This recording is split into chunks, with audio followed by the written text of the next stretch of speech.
Puji Tuhan, selamat malam teman-teman yang akan bergabung dalam pembelajaran kita malam ini. Sebelum kita mulai pembelajaran, kita akan berdoa. Mari kita berdoa. Terima kasih Tuhan Yesus yang baik. Terima kasih Tuhan atas penyertaan-Mu di sepanjang hari ini Tuhan.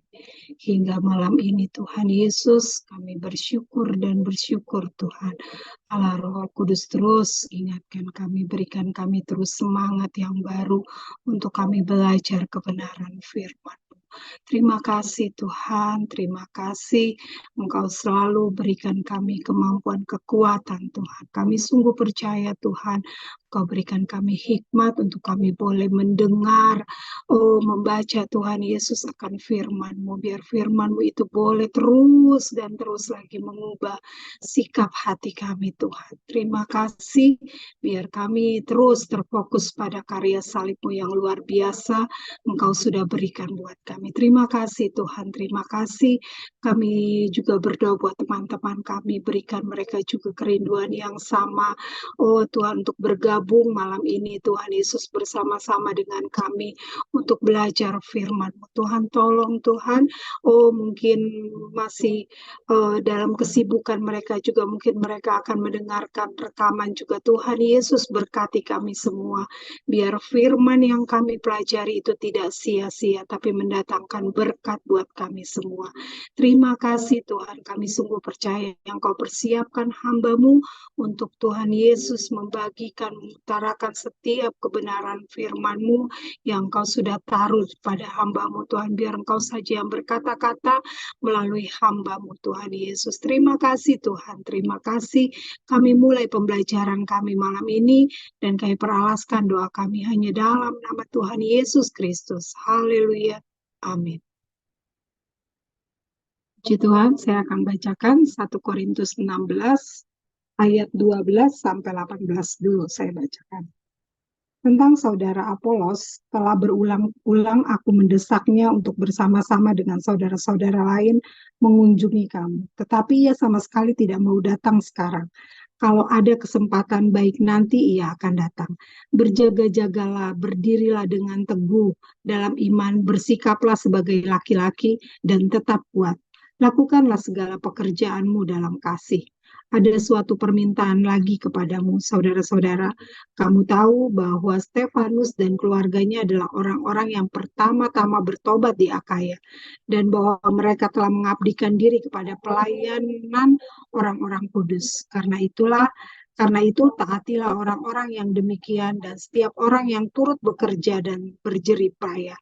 Aku bergembira atas kedatangan Stefanus, Fortunatus, dan Akahius, karena mereka melengkapi apa yang masih kurang padamu.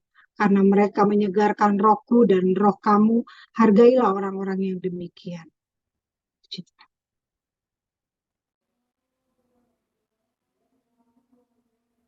Puji Tuhan, kita kembali belajar bedah buku kita, dan malam ini kita akan mengakhiri 1 Korintus. Puji Tuhan. Apa yang kita mulai di 29 November tahun 22, kita akan selesaikan malam hari ini. Menurut catatan YouTube yang terus kita upload, kita mulai bedah buku 1 Korintus itu 29 November 2022. Berarti kita selesaikan dalam 1,5 tahun. Puji Tuhan. Tentu banyak kekurangan, tapi kita terus minta kepada Roh Kudus, bergantung pada Roh Kudus. Puji Tuhan. Kiranya Roh Kudus memakai bedah buku ini untuk lebih lagi memberkati kita, memperlengkapi kita secara rohani, sehingga kita lebih lagi dimampukan untuk berbagi berkat, berbagi kebenaran dengan sesama. Puji Tuhan.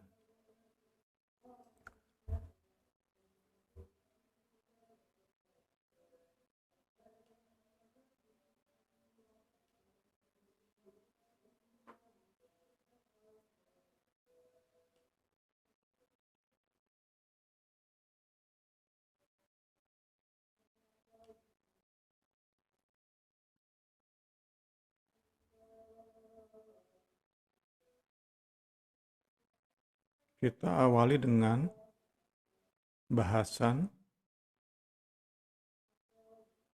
kedatangan Apolos, atau lebih tepat permintaan jemaat Korintus supaya Apolos datang mengunjungi mereka.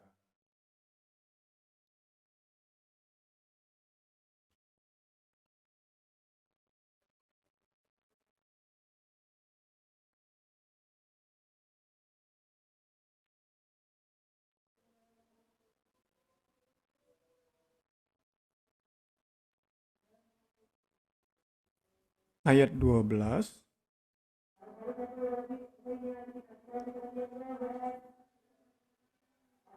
tentang, now about, sekarang, tentang, itu di ayat 12 ini merupakan sekarang tentang yang keenam atau yang terakhir. Itu memberi indikasi bahwa ayat 12 ini juga merupakan respon dari surat yang ditulis oleh jemaat Korintus kepada Paulus.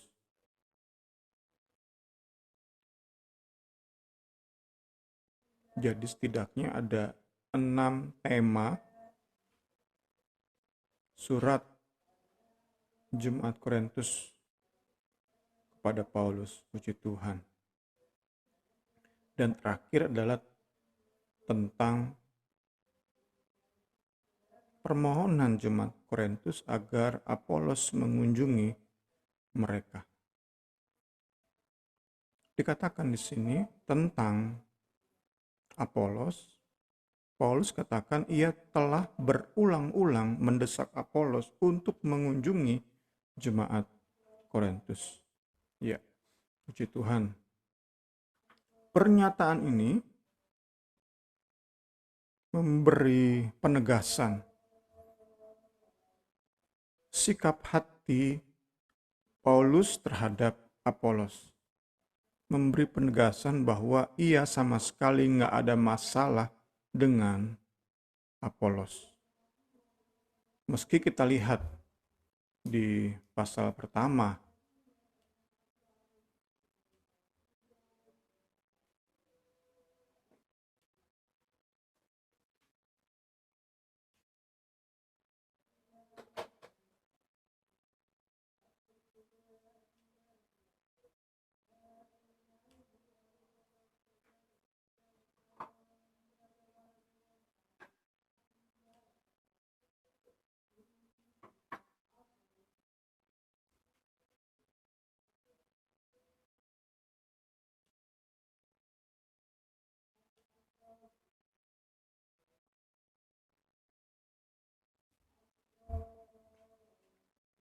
di ayat 11-12, nama Apolos itu muncul di permasalahan, perpecahan di tengah jemaat Korintus. Nama Apolos kebawa-bawa istilah kita sekarang. Namun kita lihat di sini Paulus sama sekali nggak ada masalah dengan Apolos. Paulus mengerti istilah golongan Apolos itu bukan karena pengaruh atau provokasi Apolos, tetapi memang pada dasarnya jemaat Korintuslah yang sesat pikir, yang salah logika. Kita yakin bersama, jika Apolos merupakan sumber masalah perpecahan, tentu nggak mungkin Paulus membujuk-bujuk, memohon-mohon, mendesak Apolos untuk kunjungi jemaat Korintus. Tentu akan dijauhkan dari jemaat Korintus. Nggak mungkin Paulus membiarkan Apolos dekat-dekat dengan jemaat Korintus. Jika Paulus paham, oh ternyata memang Apolos provokatornya nih, sehingga terjadi perpecahan dalam jemaat Korintus. Tidak demikian, Paulus mengerti benar apa yang menjadi masalah dan apa yang ada di baliknya. Apa penyebab masalah itu, Paulus mengerti. Karena itulah Paulus nggak ada masalah dengan Apolos.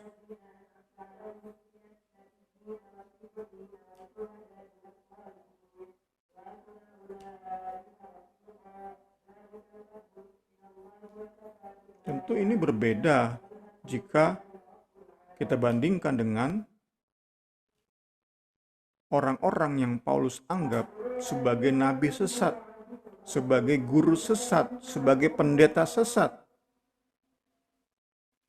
Paulus keras terhadap orang-orang seperti ini. Karena Paulus tahu mereka lah penyebab masalah dalam jemaat. Ini contoh nasihat atau perintah Paulus terhadap Timotius saat melayani di kota Efesus. Himeneus dan Alexander itu sumber masalah di jemaat Efesus.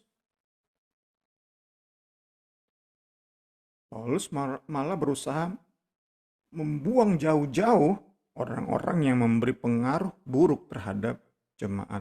Karena itulah kita bisa yakini saat Paulus bilang, aku berulang-ulang mendesak Apolos mengunjungi kamu, berarti benar nggak ada masalah dengan Apolos. Apolos tulus melayani. Apolos benar-benar memberi yang terbaik dari potensi hidupnya. Walaupun itu pada akhirnya nggak bisa ditanggapi dengan tepat oleh jemaat Korintus. Puji Tuhan.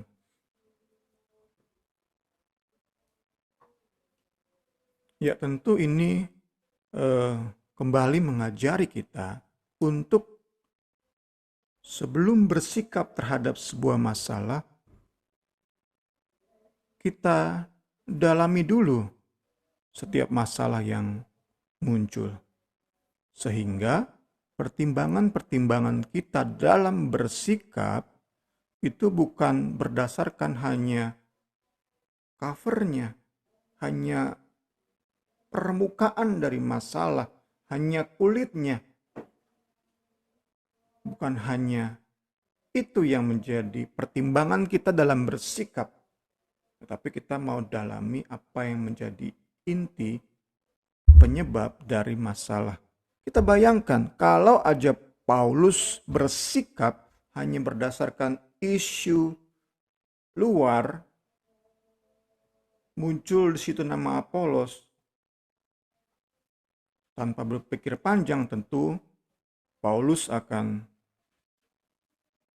segera bersikap negatif terhadap Apolos. Sekali lagi ini mengajari kita untuk sebelum bersikap selalu lebih dulu mendalami setiap masalah. Dan tentu pendalaman atas setiap masalah standar kita adalah firman Tuhan. Andalan kita adalah bimbingan Roh Kudus. Puji Tuhan. Kita masuk ke ayat 13.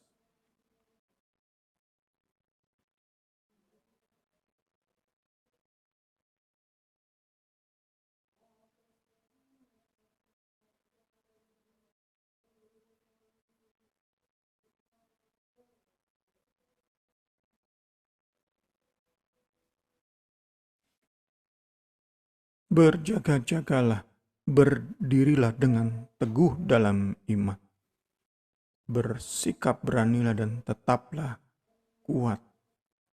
Berdasarkan konteks keseluruhan surat 1 Korintus, ayat ini tepat jika disandingkan dengan ayat-ayat berikut.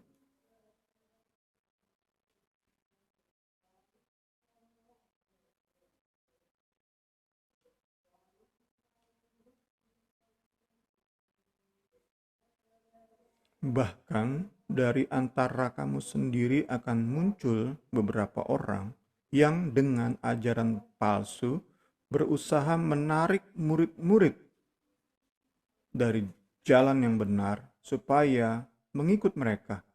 Sebab itu, berjaga-jagalah. Dan ingatlah bahwa selama 3 tahun siang malam aku tanpa henti-hentinya menasihati kamu masing-masing dengan mencucurkan air mata. Karena itu, dapat kita yakini sesuai dengan konteks 1 Korintus,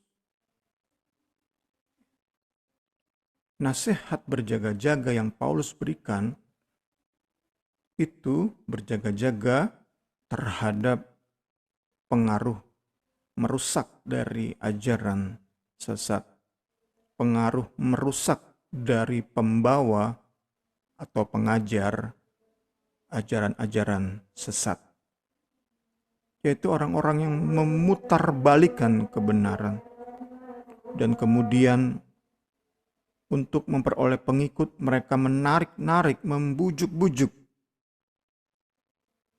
orang-orang yang polos, orang-orang yang tulus untuk masuk ke dalam kesesatan mereka. Terhadap orang-orang seperti ini, Paulus memberi peringatan, berjaga-jagalah. Puji Tuhan. Kita masuk ke ayat 14. Lakukanlah segala pekerjaanmu dalam kasih. Lewat nasihat ini, Paulus seperti sedang memberi kesimpulan bagi kita. Puji Tuhan, puji Tuhan. Dapat kita artikan ayat ini, kalau aja jemaat Korintus mau lebih lagi berkomitmen melakukan segala sesuatu, terutama kegiatan ibadah persekutuan mereka dengan dasar kasih, maka masalah-masalah yang Paulus bahas dalam surat ini dapat segera beres. Nggak perlu Paulus tulis surat. Seperti penyakit kanker yang terdeteksi dini, segera diketahui dan segera beres, nggak perlu sampai ke telinga Rasul Paulus. Dengan pemahaman, dalam setiap gereja pasti ada masalah, karena gereja berisi orang-orang berdosa. Setiap jemaat, setiap persekutuan terdiri dari orang-orang berdosa, karena itu pasti ada masalah. Namun, kita lihat di sini, saat kita lebih lagi mau berkomitmen melakukan persekutuan kita, menjalani pelayanan kita, peribadatan kita dengan kasih, maka setiap masalah enggak jadi semakin besar. Jemaat Korintus gagal melakukan hal ini. Mereka melakukan segala pekerjaan mereka, jerih lelah pelayanan mereka, kerja keras pelayanan mereka, tidak dalam kasih. Karena itulah setiap masalah yang muncul jadi semakin besar. Setiap masalah yang muncul menyebar seperti penyakit kanker yang memaksa Paulus bersikap keras. Masalah-masalah yang muncul kita jadikan ini seperti kesimpulan. Pasal 1 sampai 3 itu tentang perpecahan, masalah perpecahan dengan bawa-bawa nama pemimpin. Yesus, Apolos, Paulus, dan Kefas. 4 dan 9 itu masalah nggak hormat, nggak respect dari jemaat Korintus terhadap Paulus. Masalah tentang sikap ya, yang nggak menghargai seorang rasul. Kemudian ayat 6, pasal 6 ayat 1 sampai 11 itu tentang masalah mengajukan tuntutan ke pengadilan negara. Kemudian pasal 7 itu masalah tentang pernikahan. Pasal 8 ayat 1 sampai 10 ayat 22 itu tentang pelecehan. Masalah pelecehan terhadap orang-orang yang lemah nuraninya oleh mereka yang merasa berpengetahuan, oleh mereka yang merasa banyak tahu, banyak belajar, banyak tahu, kemudian mereka melecehkan, melakukan abuse terhadap orang-orang yang baru kenal Kristus, yang belum banyak belajar, mereka yang masih lemah nuraninya, dilecehkan.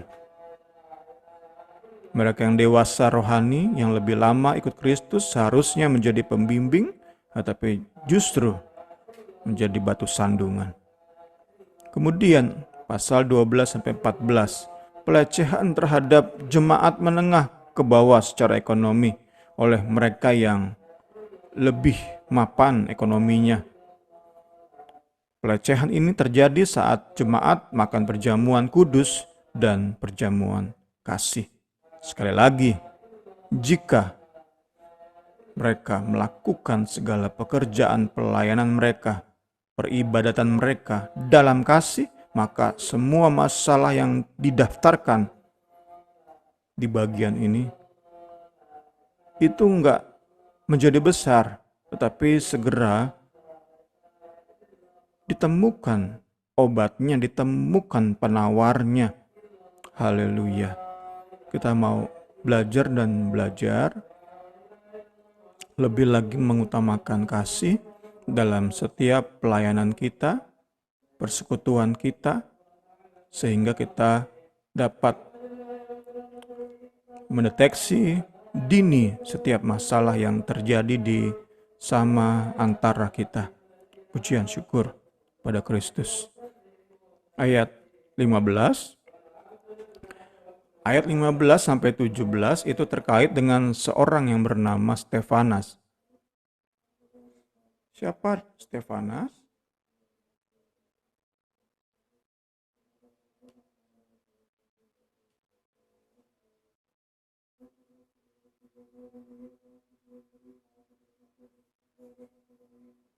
Disebutkan di ayat 15, Stefanas adalah orang-orang, Stefanas dan keluarga adalah orang-orang yang pertama-tama bertobat di Akaya.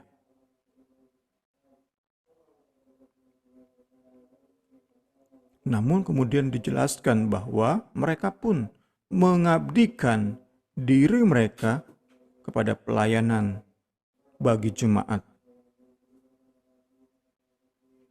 Jadi, clue awal dari Stefanas adalah ia kepala keluarga yang benar-benar melayani Tuhan secara efektif, secara maksimal, sehingga ia bisa sungguh membawa keluarganya bukan hanya bertobat, tetapi juga terus bertumbuh dalam kasih dan kebenaran, ditandai dengan kesukaan keluarga Stefanas dalam melayani jemaat. Stefanas dan keluarga pelayan yang aktif di tengah-tengah jemaat. Karena itu kembali kita diingatkan tentang anugerah Kristus yang mengalir lewat kepala keluarga yang sungguh-sungguh mengasihi Yesus. Itu mengalir kepada seluruh anggota keluarga. Bukan karena si kepala keluarga baik, pintar, berotoritas, berkarisma. Bukan, tetapi anugerah Allah yang mengalir lewat si kepala keluarga. Mencirikan bahwa si kepala keluarga adalah orang yang sungguh-sungguh bergantung pada anugerah. Ini mengajari kita semua, khususnya para kepala keluarga, untuk lebih dan lebih lagi mengandalkan anugerah Kristus. Terus minta supaya anugerah Kristus memenuhi hidup kita sehingga itu bisa mengalir kepada seluruh anggota keluarga kita. Puji Tuhan, puji Tuhan. Jika suami jauh dari Tuhan, istrilah pengganti suami, jadi kepala keluarga, mewakili suami dan anak-anak, menjadi kepala di hadapan Tuhan, di kaki Yesus, meminta anugerah tercurah. Penuh dan penuh pasti akan mengalir kepada seluruh anggota keluarga. Inilah yang menjadi pengalaman pribadi dari Stefanas, puji Tuhan. Kemudian diyakini bahwa Stefanaslah yang membawa surat dari jemaat Korintus kepada Paulus. Ia bersama Fortunatus dan Achaicus. Surat yang kita tahu bersama kemudian dijawab oleh Rasul Paulus. Jawaban atas surat yang dibawa oleh Stefanas ini menjadi surat 1 Korintus seperti yang kita kenal sekarang. Ayat 16.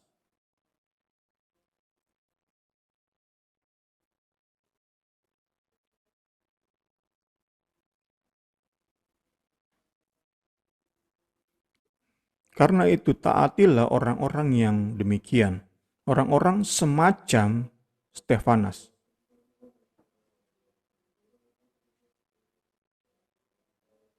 Orang-orang semacam Stefanas,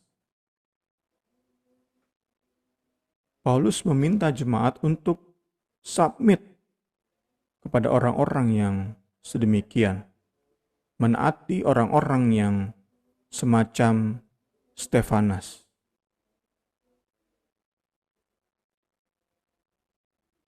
Yaitu orang-orang yang melayani, orang-orang yang berjeri lelah, bekerja keras demi Injil Kristus, demi kepentingan Kristus. Paulus mendorong jemaat Korintus untuk memberi diri dipimpin oleh orang-orang semacam ini. Orang-orang yang berjeri lelah, bekerja keras demi Injil Kristus. Di sisi lain itu berarti bahwa yang seharusnya jadi pemimpin dalam sebuah jemaat, dalam sebuah gereja, dalam sebuah persekutuan adalah pertama, mereka yang bekerja keras demi kepentingan Kristus, bukan kepentingan pribadi atau keluarga atau golongan. Karena kerja keras melayani tetapi bukan demi Kristus, bahaya jika ia menjadi pemimpin. Kedua, bahaya juga jika Injil Kristus hanya sebatas di lip service. Kita pun nggak boleh mengangkat pemimpin yang sedemikian, berkata tentang Injil tetapi nggak mau bekerja keras demi Injil. Lebih banyak omong, lebih banyak komentar. Mereka tentu lebih tepat jadi penonton, bukan jadi pemain. Apalagi kemudian jadi pemimpin dalam sepak bola, jadi kapten. Bahaya jika orang-orang seperti ini jadi pemimpin. Tuhan Yesus tolong kita semua mengerti bagian-bagian ini. Ayat 17.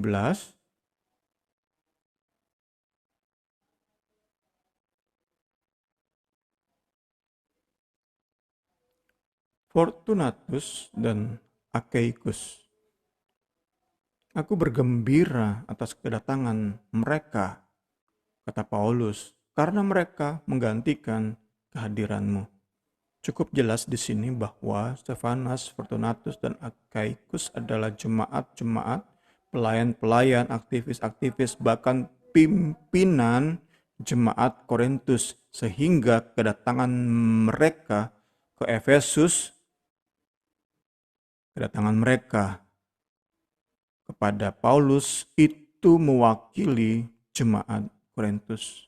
Mereka bawa surat yang ditulis oleh jemaat Korintus. Fortunatus, Achaicus itu nama-nama budak atau budak yang telah dimerdekakan. Karena itu tampaknya ada kemungkinan besar bahwa mereka berdua dulunya adalah budaknya Stefanus. Namun kemudian menjadi keluarga Stefanus. Diberi kebebasan, kemudian dimasukkan ke dalam keluarga. Dan mereka bertiga sama-sama melayani dalam jemaat Korintus.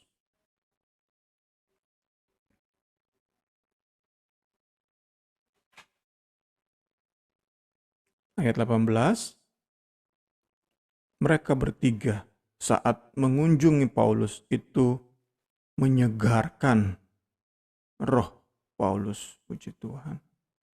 Puji Tuhan. Ini menjadi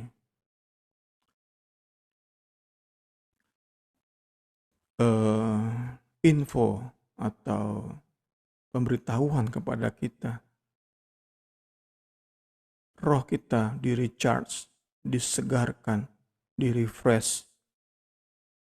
Itu juga bisa melalui pertemuan dengan saudara seiman, saling berbagi, bercerita.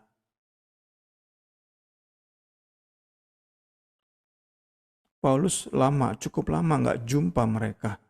Dan saat jumpa, kemudian bercerita tentang karya Kristus, itu membangkitkan semangat, menyegarkan roh Paulus. Puji Tuhan.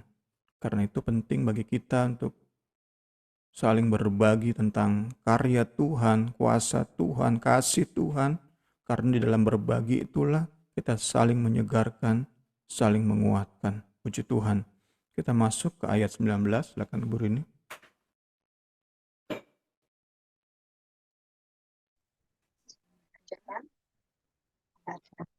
Udah buka nggak? Salam kepadamu dari jemaat-jemaat di Asia Kecil. Aquila, Priscilla, dan jemaat di rumah mereka menyampaikan berlimpah-limpah salam kepadamu. Salam kepadamu dari saudara-saudara semuanya. Sampaikanlah salam seorang kepada yang lain dengan cium kudus. Dengan tanganku sendiri aku menulis ini, salam dari Paulus. Siapa yang tidak mengasihi Tuhan, terkutuklah ia. Maranatha. Kasih karunia Tuhan Yesus menyertai kamu, kasihku menyertai kamu sekalian dalam Kristus Yesus.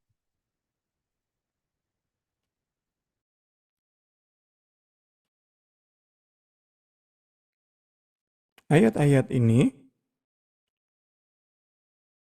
diyakini merupakan transisi atau perpindahan, fase perpindahan dari pembacaan surat, kita bilang aja dari firman Tuhan, dari renungan, dari khotbah ke perjamuan kudus. Ini yang perlu kita jadikan konteks untuk melihat ayat 19 sampai 24. Kita tahu bersama saat itu surat hanya satu nggak bisa di-copy, belum ada mesin fotokopi, apalagi belum ada WA di mana masing-masing bisa baca di rumah. Tidak demikian polanya saat itu. Paulus tulis surat, jawaban dibawa kembali oleh Stefanas, kemudian dibacakan di hari Minggu di tengah-tengah jemaat.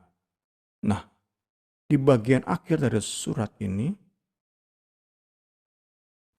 konteks yang memudahkan kita untuk mengerti ayat-ayat ini adalah setelah ayat ini dibacakan, mereka segera terima perjamuan kudus, terima tubuh dan darah Kristus. Itu konteks yang perlu kita pahami untuk kita mengawali secara singkat ayat-ayat merupakan akhir dari bedah buku kita sepanjang 1,5 tahun ini, puji Tuhan. 19 sampai 20 bagian A.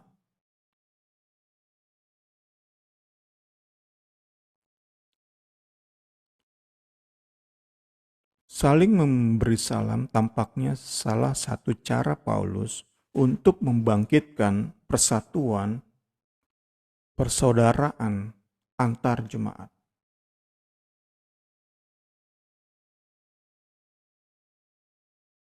Selain kita belajar minggu lalu, persembahan kasih, ataupun kan untuk menyatukan, untuk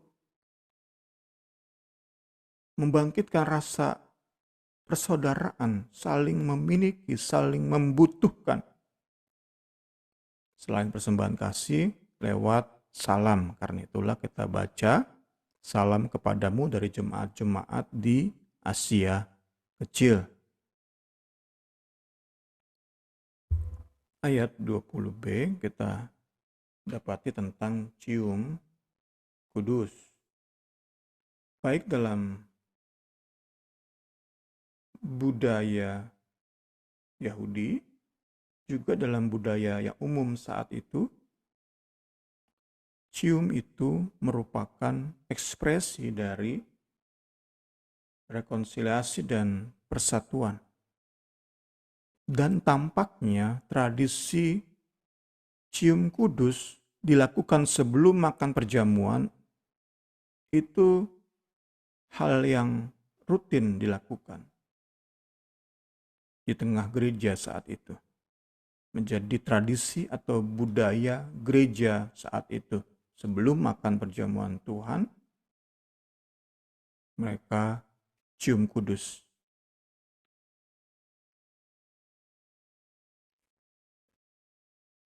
Tentu bukan budaya kita untuk cium kudus. Namun kita perlu memperoleh prinsip yang mendasari budaya ini. Yaitu persatuan, kesatuan hati sebelum makan tubuh dan darah Kristus. Tuhan Yesus sungguh amat rindu umatnya saat makan tubuh dan minum darahnya itu ada dalam kesehatian. Alangkah berbahagianya perkenanan Tuhan, berkat Tuhan, kelimpahan sorga itu pasti tercurah saat kita dalam kesehatian makan tubuh dan minum darah Kristus. Puji Tuhan, puji Tuhan. Ayat 21.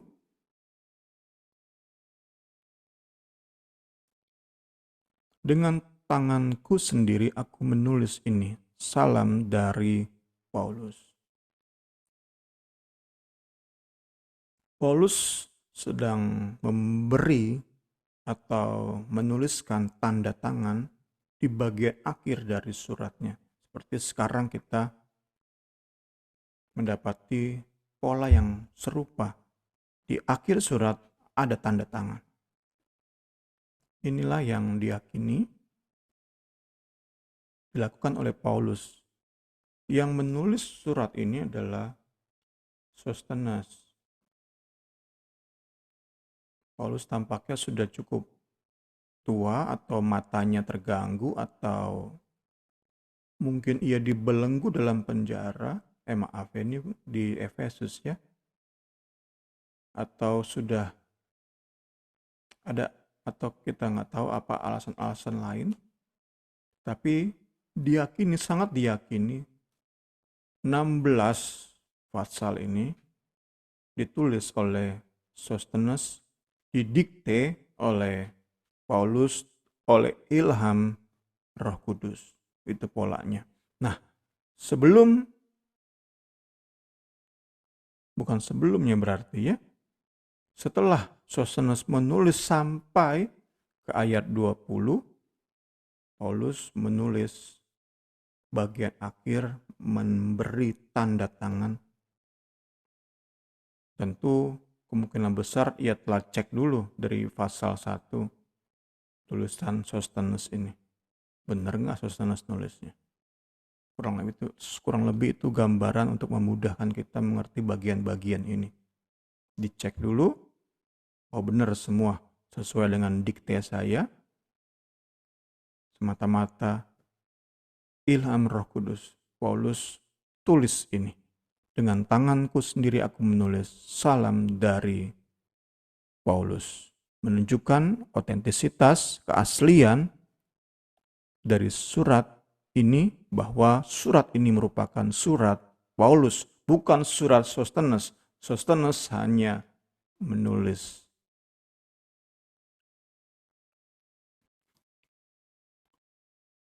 With pen in hand, jadi saat selesai ia tanda tangan, salam dari Paulus, dengan pena masih di tangan, Paulus menulis ayat 22. Ayat 22 ini keras banget ya. Siapa yang tidak mengasihi Tuhan, terkutuklah ia. Paulus seperti sedang memberi penegasan paling akhir, tonjokan paling akhir. Menyadarkan jemaat Korintus, khususnya mereka yang tetap berkeras hati.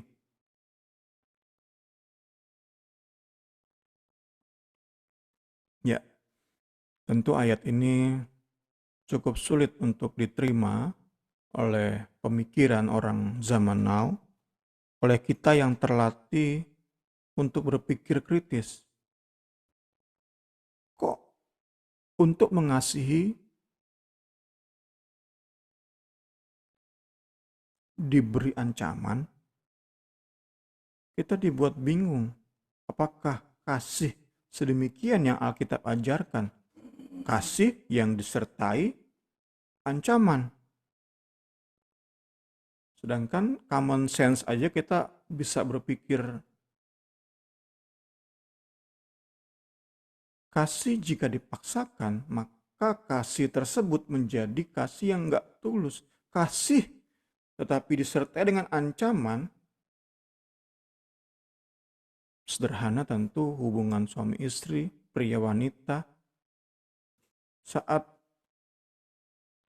istri diancam untuk mengasihi suami, mungkin bisa secara penampilan istri mengasihi suaminya, melayani, memasak bagi suaminya, dan lain-lain. Itu kan tapi kulitnya, hatinya tetapi memiliki keterpaksaan di dalam hatinya. Kasih yang jelas nggak bisa dipaksakan. Tetapi di sini terkutuklah, ada ancaman. Ini tentu menjadi hal yang sulit untuk dimengerti, khususnya bagi kita yang terbiasa berpikir kritis. Nggak asal terima aja, nggak asal telan aja. Kita yang dilatih untuk berpikir kritis. Ayat ini tantangan tersendiri bagi kita. Karena itu perlu sama-sama kita lihat ayat ini bukan sebagai ancaman, tetapi sebagai pemberitahuan tentang apa yang akan terjadi nanti. Karena memang inilah yang akan terjadi nanti bagi orang-orang yang menolak anugerah Kristus. Kita nih manusia berdosa. Bersama Adam kita akan ke neraka. Oleh karena Adam, kita akan ke neraka. Nah, ditawari anugerah keselamatan, kemudian kita tolak. Tentu ujung kita adalah penghukuman kekal, terkutuk kita ini. Jadi bukan sebagai ancaman, tetapi lebih sebagai pemberitahuan tentang apa yang akan terjadi nanti. Itu kiranya bisa membantu kita. Tentu tidak bisa sepenuhnya membantu kita. Masih ada celah-celah. Tetapi saya percaya membantu kita. Apa yang Paulus tulis, terkutuklah ia. Karena ya itulah keadaan orang-orang yang menolak inisiatif Kristus. Inisiatif dari kasih yang begitu besar, yang tidak terukur, tiada ternilai. Kasih sedemikian, respon logisnya adalah pengabdian, memberi diri, belajar cinta dan cinta. Karena kita sadar cinta kita nggak mungkin sempurna seperti cinta Allah bagi kita.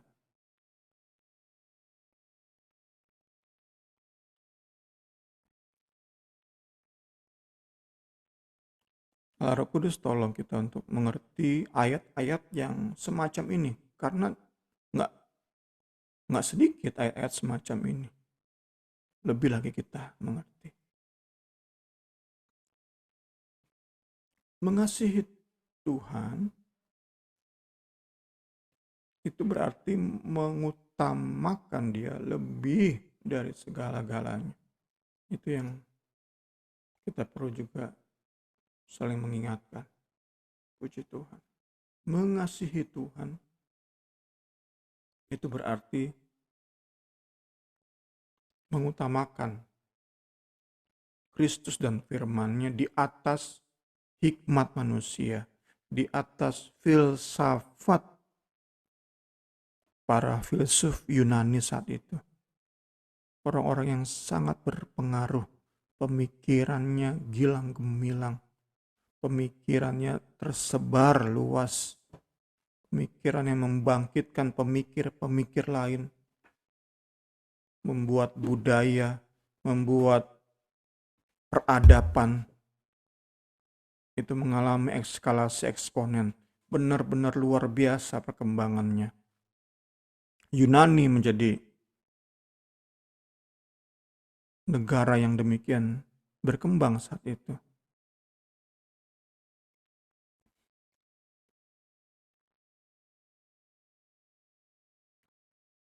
Tetapi diingatkan oleh Rasul Paulus, saat kalian berkata mengasihi Yesus tetapi mengutamakan filsafat Yunani, terkutuk kalian. Pasti ujung-ujungnya kalian terkutuk. Kalian akan mengalami kutukan ilahi pada akhirnya.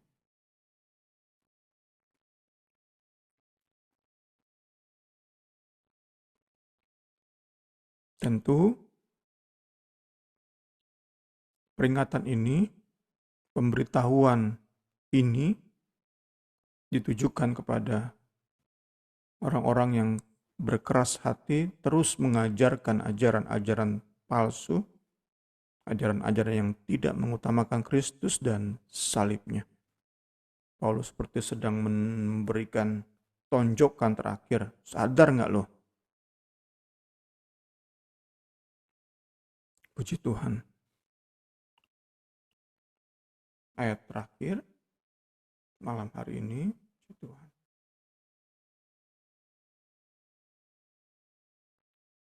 Tonjokan Paulus, peringatan terakhir yang begitu keras dari Rasul Paulus, itu tetap dasarnya adalah kasih. Anugerah Tuhan Yesus menyertai kamu. Kasih Aku menyertai kamu. Dasarnya adalah kasih. Paulus menasehati dengan begitu keras jemaat Korintus. Paulus memberikan ancaman terkutuk kepada jemaat Korintus. Itu semata-mata karena sungguh rindu Rasul Paulus untuk melihat jemaat Korintus mengalami pemulihan. Mereka kembali hidup dalam kebenaran, menghidupi kebenaran, bertumbuh dalam kebenaran. Puji Tuhan, kiranya pembelajaran kita untuk mengakhiri bedah buku ini sungguh-sungguh memperlengkapi kita. Puji Tuhan.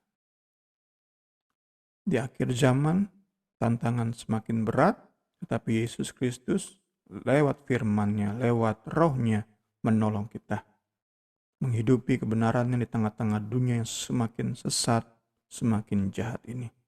Segala hormat, kemuliaan bagi Kristus. Puji Tuhan.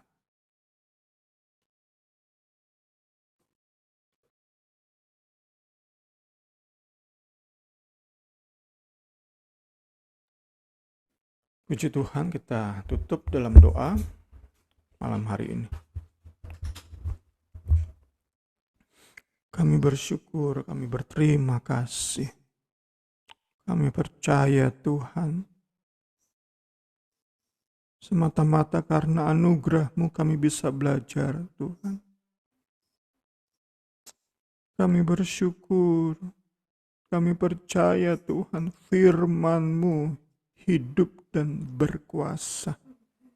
Amin, amin. Kami manusia lemah Tuhan, cenderung untuk sesat Tuhan.